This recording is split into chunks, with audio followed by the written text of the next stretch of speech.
네, 북한이 어제 대북 확성기 방송 시설을 향해 폭격을 가하면서 최전장 지역의 군사적 긴장감이 최고조에 이르고 있습니다. 네, 조금 전에는 북한 김정은 국방위 제1위원장이 인민군의 완전 무장한 전시 상태에 진입할 것을 명령했다는 소식도 들려오고 있는데요. 네. 정치부 외교안보팀 박효정 기자와 얘기 나눠보겠습니다. 네, 어서 오십시오. 어서 오세요. 박 기자, 북한이 오늘 아침에 어제 중앙군사위원회 비상 확대회를 소집했고 전선지대의 준전시 상태를 선포했다고요? 네, 굉장히 무서운 말이죠. 준전시 상태라는 건. 예. 그러니까 어젯밤입니다. 그 폭격 도발이 있은 후에 북한은 노동당 중앙군사위원회 비상 확대 회의를 긴급 소집을 했습니다. 예. 그러면서 준전시 상태를 명령을 했고요.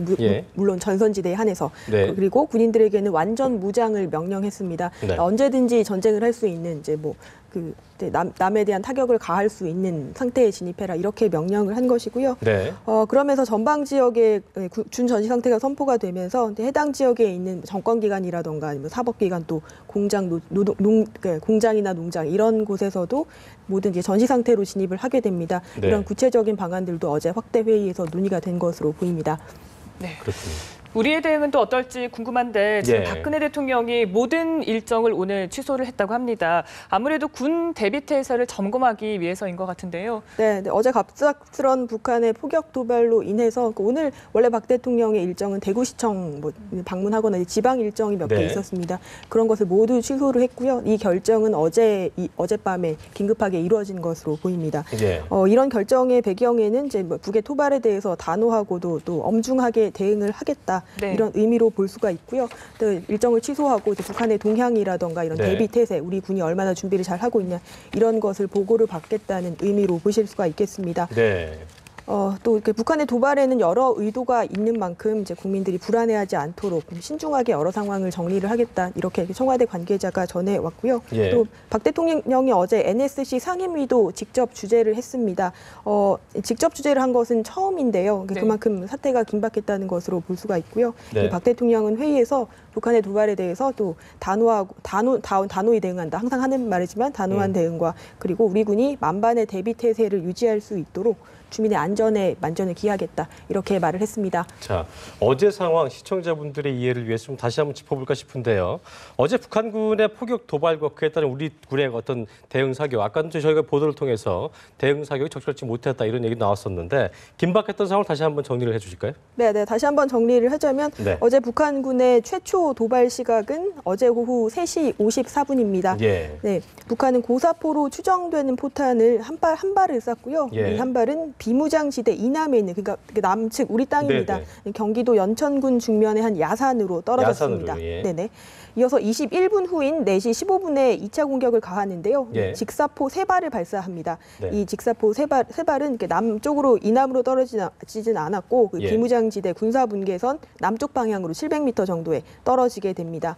이어서 네네. 이제 우리 군의 대응 사격은 1시간여 지난 그러니까 최초 사격으로부터 1시간여 지난 뒤에 이어지는데요. 예. 오후 5시 4분입니다.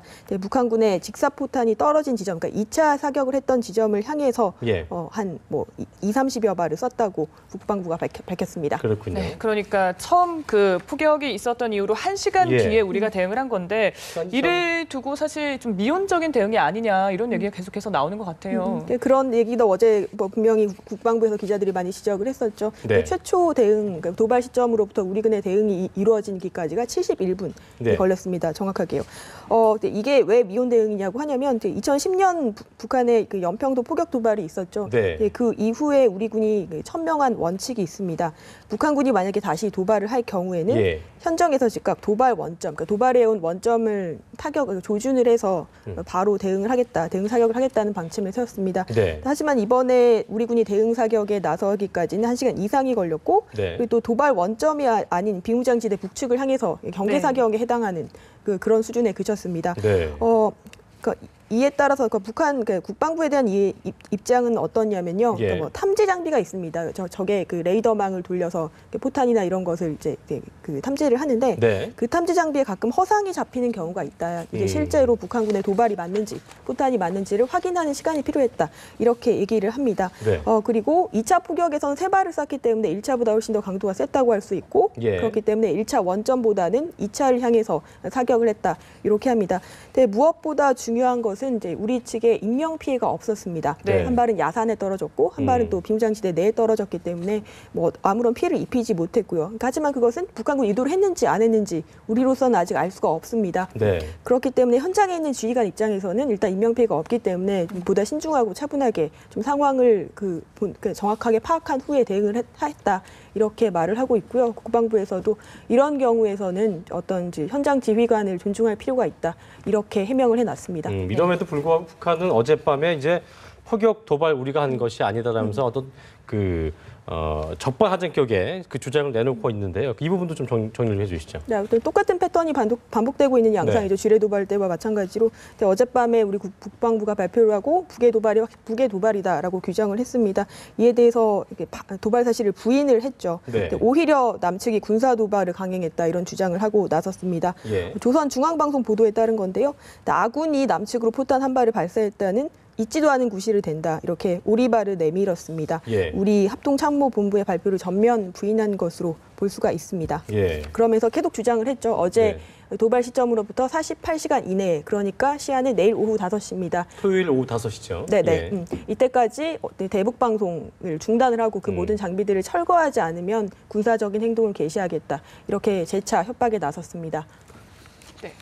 그 대북 확성기 방송에 대해서 계속해서 북한이 반발을 하고 있는데 네. 지금 사격을 해온 곳이 경기도 연천군의 중면입니다. 이곳이 방송을 처음으로 한 곳으로 알려지고 있는 거죠. 네네, 그렇죠. 우리 군은 북의 지뢰 도발 이후에 어떤 다 강한 대응에 나서겠다고 하면서 사용했던 수단이 대북 확성기 방송을 재개를 한 겁니다. 네. 2004년 이후에 무려 11년 만에 재개를 한 겁니다. 네. 근데 재개를 한 직후에 북한이 정확하게 10일 만에 도발을 해왔고요. 예. 북한이 이제 포격 도발을 한 뒤에 이제 저희 남측 앞으로 전통문을 보냈습니다. 남측의 대북 심리 방송은 전면적인 중대한 도전이다. 어떤 체제에 대한 위협이다. 이렇게 간주를 했고요. 예. 계속해서 주장을 하죠. 48시간을 들먹입니다. 그러니까 이런 걸로 봤을 때 이번 도발이 우리가 행한 어떤 대북 심리전의 하나의 수단으로 사용한 대북 방송 확성기에 대한 공격으로 볼 수 있지 않나 이렇게들 생각을 하고 있습니다. 그렇군요.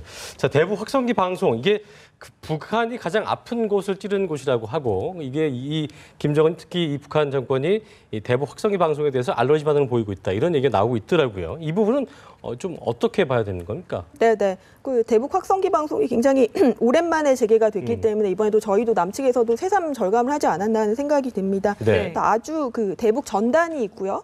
그 대북 심리전의 수단으로 사용할 수 있는 게 저희 전방 지역에서 많이 날리는 전단.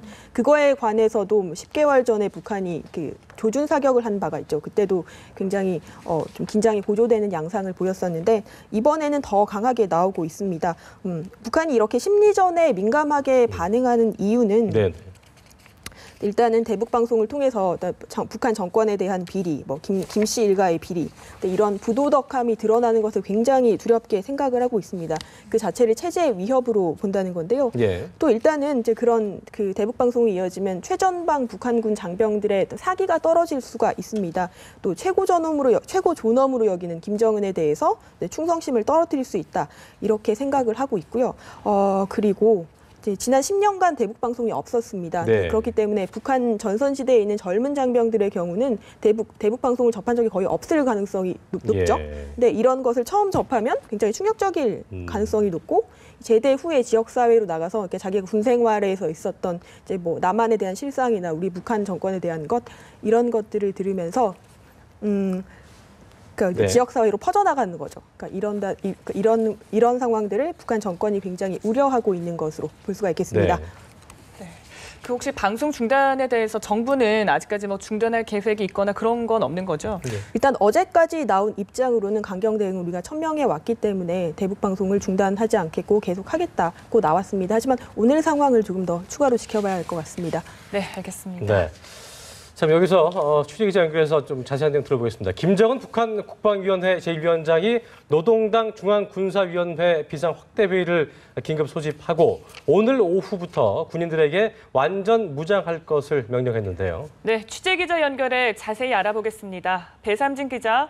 네, 북한 김정은 국방위원회 제1위원장이 노동당 중앙군사위원회 비상 확대회의를 긴급 소집하고 군인들의 완전 무장할 것을 명령했습니다. 김정은은 오늘 오후 5시부터 인민군이 완전 무장한 전시 상태로 바꾸고 전선지대 준 전시 상태를 선포한다는 내용을 일선 부대에 하달했다고 조선중앙방송이 전했습니다. 북한은 북한군이 남측으로 포탄 한 발을 발사했다는 있지도 않은 구실을 대면서 남한 군 당국이 북측 초소들을 목표로 36발의 포탄을 발사했다고 주장했습니다. 북한은 특히 자신들의 영토에 대한 포사격은 추호도 용납할 수 없는 엄중한 군사적 도발이라고 주장했는데요. 또 우리가 대응 사격한 이 포탄 36발 중 21발이 북측 민경 초소 부근에 떨어졌으며 북한군의 피해는 없다고 전했습니다. 북한은 48시간 안으로 대북 심리전 방송을 중단하지 않으면 강력한 군사적 행동으로 넘어간다는 북한군 총참모부의 최후 통첩을 남측 국방부가 어떻게 대하는가를 예리하게 주시하고 있다고 위협하기도 했습니다. 그러면서 움직임이 없으면 남측의 반작용을 진압하기 위해 군사작전을 지휘할 지휘관을 임명해 급파했다고 밝혔습니다. 북한 김정은 국방위원장이 직접 명령을 내림에 따라서 북한군이 서부 전선에서 실제 어떤 군사적 움직임을 보일지 관심이 모아지고 있는데요. 우리 군도 이에 대응해서 북한이 도발할 지역에 최고 경계 태세인 진돗개 하나를 발령한 상태에서 대비 태세를 유지하고 있는 상태여서 남북한의 군사적 긴장감은 어느 때보다 높아졌습니다. 보도국에서 연합뉴스TV 배삼진입니다. 다시 한번 정리를 좀 해드리겠습니다. 북한 김정은 제1위원장이 인민군에게 완전 무장한 전시 상태 진입을 명령하달했고요. 그리고 전선지대에 준 전시 상태를 선포했고 심리전 중단을 안 할 경우에 군사 작전을 할 지휘관 전선을 급파하겠다. 이런 소식이 저희 들어왔습니다. 네, 취재 기자의 내용 들어보셨는데요. 네. 박효정 기자, 이런 내용에 따르면 사실 북한의 추가 도발 가능성에 대해서도 저희가 좀 걱정을 하지 않을 수가 없는데 이런 상황에서 지금 연천 지역 주민들에 대한 우려도 커지고 있지만 또 한 가지 걱정이 되는 게 지금 개성공단을 오가는 우리 국민들의 어떻게 되는 건지도 궁금하거든요. 입출 기형이 좀 문제가 있을 것 같은데요. 네, 그렇죠. 어제 오후까지 개성공단 우리 측 근로자들의 입출 경에는 문제가 없었던 것으로 전해지고 있고요. 문제가 없었습니다. 하지만 오늘 오전 상황이 좀 바뀌었는데요. 정부는 방침을 바꿔서 입주 기업의 직접적인 관계자들만 입출 경을 허용하는 것으로, 그래서 이제 불필요한 많은 이동을 제한하는 것으로 입장을 바꿨습니다. 통일부 당국자에 따르면요, 입주 기업의 직접적인 관계자 그 중에서도 오늘 오전에 출경했다가 오후에 바로 입경할 수 있는 사람에 한해서 개성공단 출입경을 허용하기로 했다, 이렇게 얘기를 하고요. 다만 24시간 돌아가는 데가 있고 숙직자나 그리고 이제 교대 인력이 필요할 수가 있습니다. 1박 체류를 해야 되는 근로자들에 한해서는 이제 그 사람이 어떤 기업 운영과 직접적인 관련이 있다고 하면 허용을 하기로 이렇게 방침을 정했습니다. 그렇군요. 네. 자, 보면은 어제 포격 도발에 대해서 국제사회도 이런저런 반응을 내놓은, 저희가 뉴스로도 보도를 해드렸습니다만 국제사회 반응은 어떻습니까? 네, 일단 미국 측이 재빠르게 반응을 내놨습니다. 미국 국무부 그리고 국방부가 동시에 입장을 내놨는데요. 미 국무부의 애덤스 카티나 동아시아 담당 대변인은 논평을 내놓고요. 한반도 상황을 긴밀하게 주시하고 있다. 또 북한은 영내 평화와 안정을 해치는 언행을 자제해달라, 이렇게 촉구를 했습니다. 네. 또 중요한 것은 이번 포격 사태를 북한의 도발이다, 이렇게 분명히 규정을 했습니다.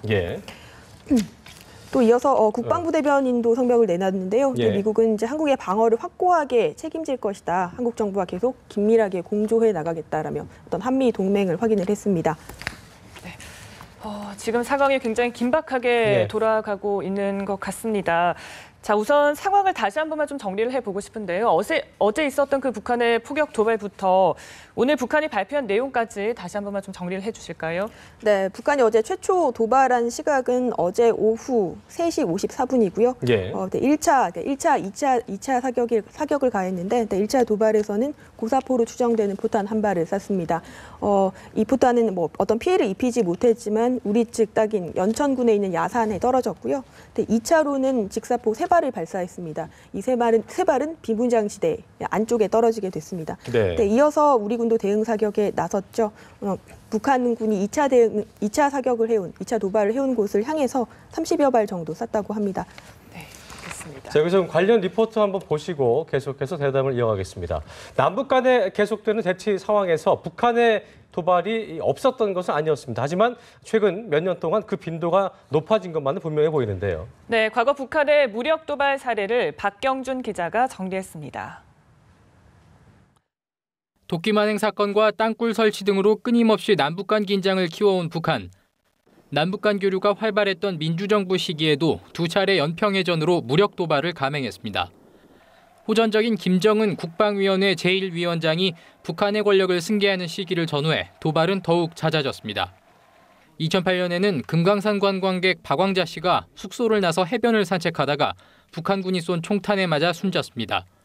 2010년 3월에는 우리 해군 함정인 천안함이 북한의 공격을 받아 침몰했습니다.